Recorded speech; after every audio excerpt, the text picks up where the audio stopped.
Oke, jadi kali ini akan sedikit dijelaskan tentang pertanyaan yang sudah ditanyakan tadi. Yang pertama, gaya dalam apa yang bekerja pada struktur langkah. Jadi, sebelum kita menjawab pertanyaan tersebut, kita harus mengetahui dulu konsep gaya-gaya dalam. Katakan jika ini adalah sebuah balok sederhana atau simple beam, yaitu balok di atas dua perletakan. Jika diberikan beban merata seperti ini, maka dia akan terjadi gaya dalam berupa momen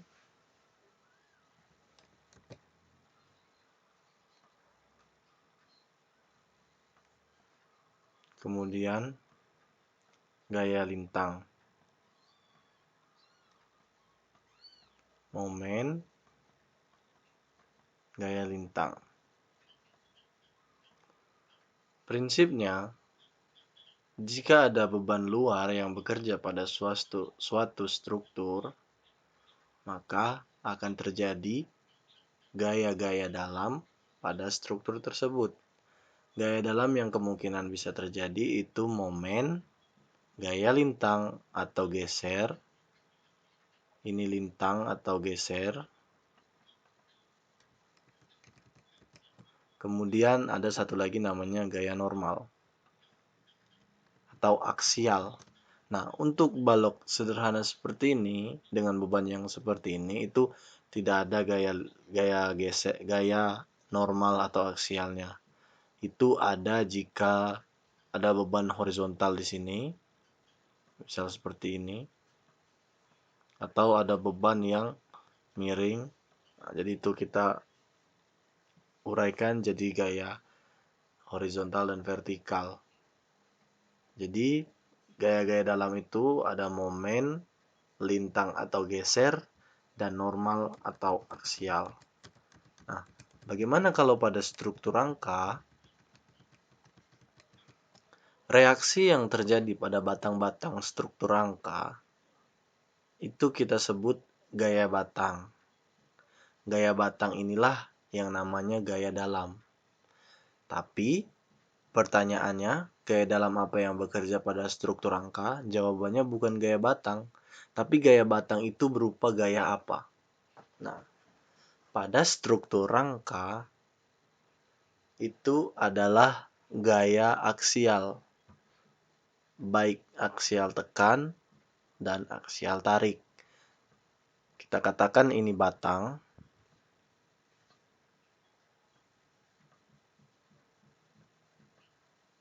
Nah, jika arah gayanya seperti ini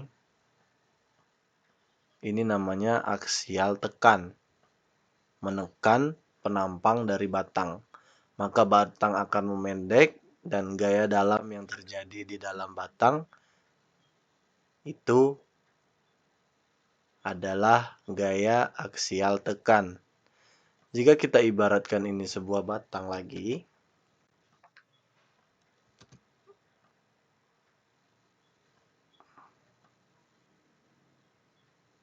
kemudian gaya yang bekerja pada penampangnya seperti ini, itu namanya gaya aksial tarik. Jadi gaya yang bekerja di sini adalah gaya tarik. Gaya aksial tarik.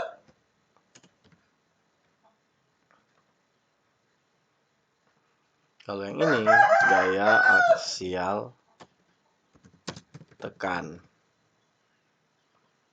Nah, jadi untuk pertanyaan nomor 1, gaya dalam apa yang bekerja pada struktur angka? Jawabannya adalah gaya aksial, berupa aksial tekan maupun aksial tarik. Sedikit penjelasan lagi mengenai struktur rangka. Jika sebuah rangka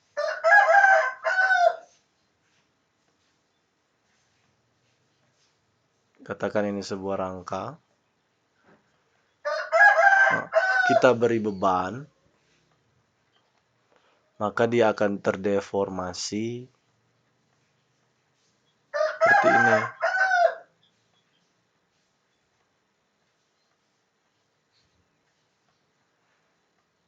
Makanya untuk batang bawah itu tertarik karena dia arah gayanya ke sana. Untuk batang atas karena diberi beban, dia tertekan. Nah, untuk batang diagonal tergantung arahnya keluar atau ke dalam. Itu yang menentukan dia tarik atau tekan. Untuk diagonal berarti ada tekan, ada tarik. Oke, itu untuk nomor 1. Untuk nomor 2, apa perbedaan perencanaan batang tarik dan batang tekan? Untuk batang tarik dan batang tekan, itu perbedaannya pada parameter perencanaan. Parameternya apa? Kalau untuk batang tarik, itu adalah luas perlu untuk menahan gaya aksial tarik. Kalau untuk batang tekan, itu adalah Y perlu atau inersia dari geometri penampangnya. Nah, ini perbedaannya. Nah, secara umum untuk perencanaan struktur baja pada jembatan itu sebenarnya terdiri dari 3 elemen struktur. 3 elemen struktur. Ada balok jembatan atau kita bisa bilang gelagar.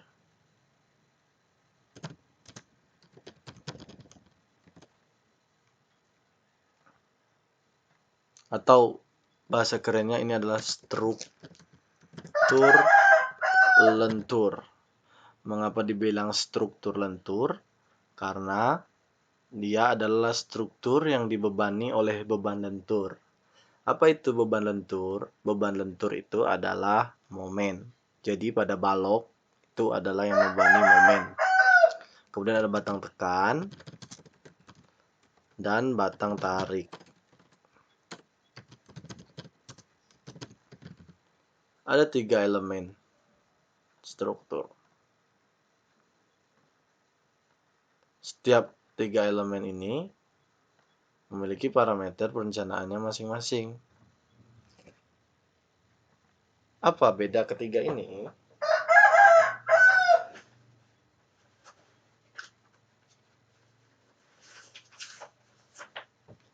Kalau untuk batang tekan dan batang tarik, sudah diberitahu. Kalau batang tekan itu parameter perencanaannya adalah IY atau inersia yang diperlukan. Kalau batang tarik itu AG atau luas penampang yang diperlukan. Nah, untuk struktur lentur atau gelagar jembatan itu kalian tidak menghitung dalam tugas besar ini. Tapi sedikit diberi penjelasan. Kalau untuk mendesain gelagar itu pendekatannya menggunakan WX. WX di sini adalah modulus penampang plastis. Ya, modulus penampang plastis atau elastis. Tunggu dicek dulu.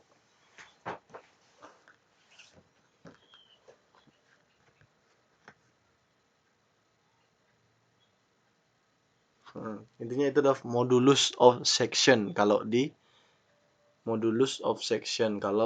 di tabel profil. Bagaimana cara untuk mendapatkan modulus of section tersebut? Itu kita harus mengetahui momen ultimate yang bekerja pada struktur tersebut. Kalau untuk batang tekan dan batang tarik, kita harus mengetahui beban ultimate yang bekerja pada struktur tersebut.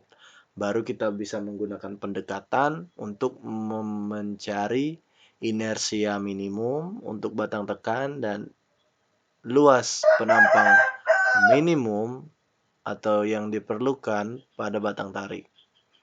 Jadi, kembali lagi, jika ditanya apa perbedaan perencanaan batang tarik dan batang tekan, perbedaannya di parameter perencanaan.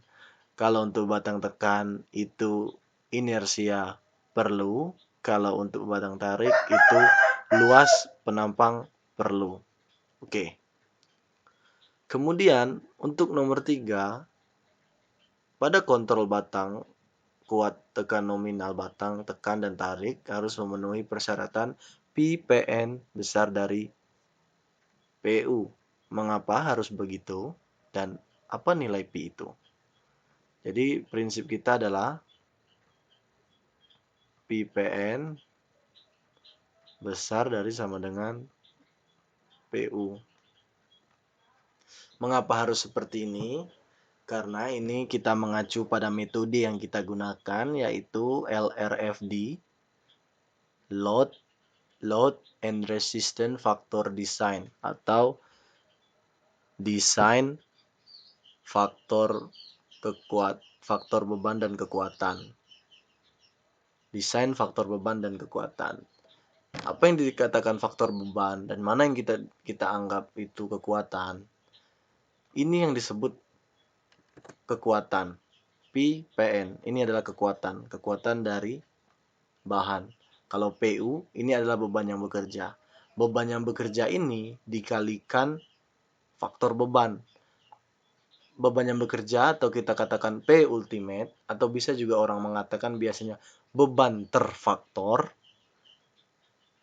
di mana PU ini kita dapat dari 1,2 DL ditambah 1,6 LL, atau 1,2 beban mati ditambah 1,6 beban hidup.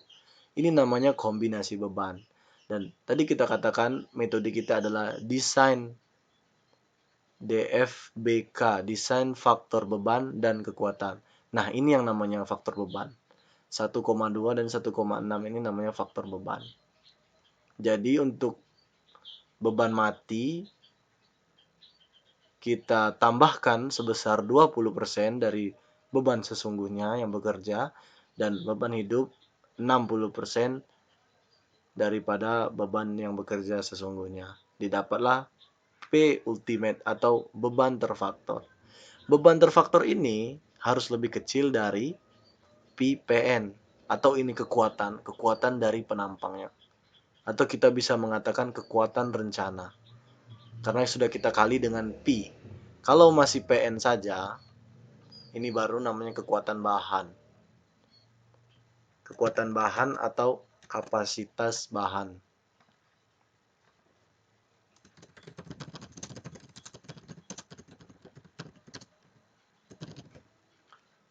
Nah, itu kalau PN namanya kekuatan bahan atau kapasitas bahan. Tapi jika kita kali dengan P, kita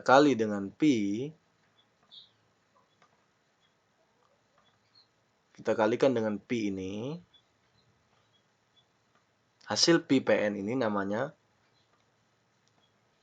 kekuatan rencana. Nah, terus ditanya, mengapa harus begitu? Karena kekuatan yang direncanakan dari pada struktur yang akan direncanakan itu harus lebih besar dari beban-beban yang bekerja. Jika tidak seperti itu, maka struktur akan gagal.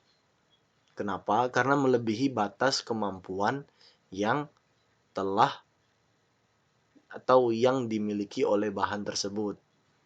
Katakanlah, misal kalian memiliki kemampuan 100 kilo, tapi kalian malah mengangkat 150 kilo.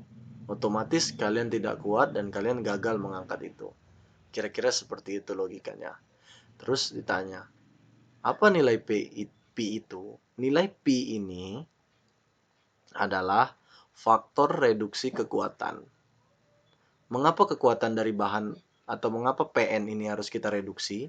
Karena kita tahu nilai P ini kita pakai 0,9, berarti 90% dari kekuatan sesungguhnya bahan itu kita gunakan sebagai kekuatan rencananya. Mengapa harus direduksi? Karena kita menjaga-jaga agar kekuatan ini, atau bisa jadi nanti ada beban yang bekerja di luar dari beban yang kita rencanakan atau di luar dari PU. Artinya jika ada beban yang berlebih, sebenarnya bahan itu masih kuat untuk menampung karena kita merencanakannya hanya 90%. Kalau 90%-nya oke, otomatis dengan kekuatan full 100% dia pasti oke. Jadi nilai P itu adalah faktor reduksi kekuatan.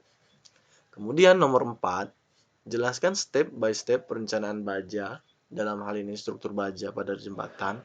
Jelaskan secara singkat, padat, dan jelas. Nah, kalau step by step perencanaan jembatan baja, itu kita harus tahu bahan-bahannya. Oke.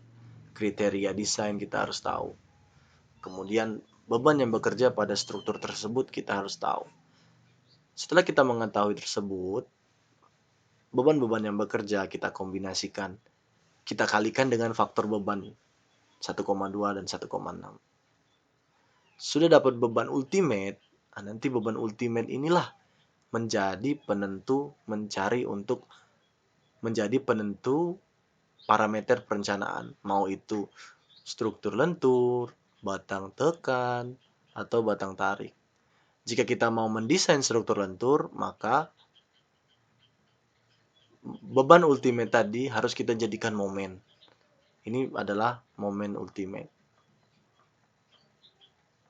Kalau yang ini, kedua ini beban ultimate langsung bisa kita pakai.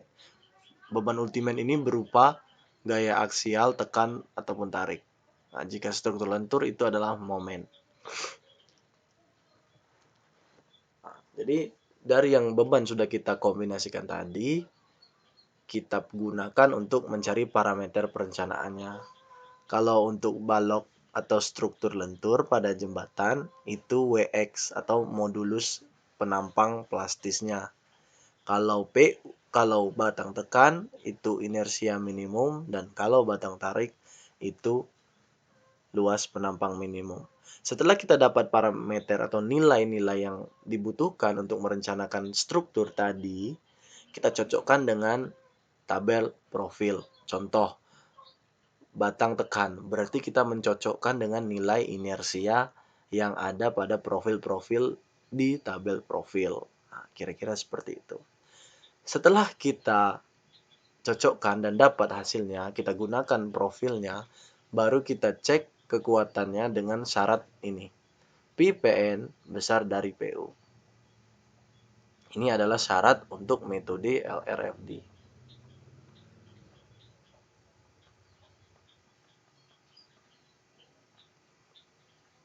Jadi seperti itu kira-kira step by step dari perencanaan baja jika ditanya secara singkat. Oke, cukup dari sini. Terima kasih sudah mau menonton. Saya akhiri. Salam.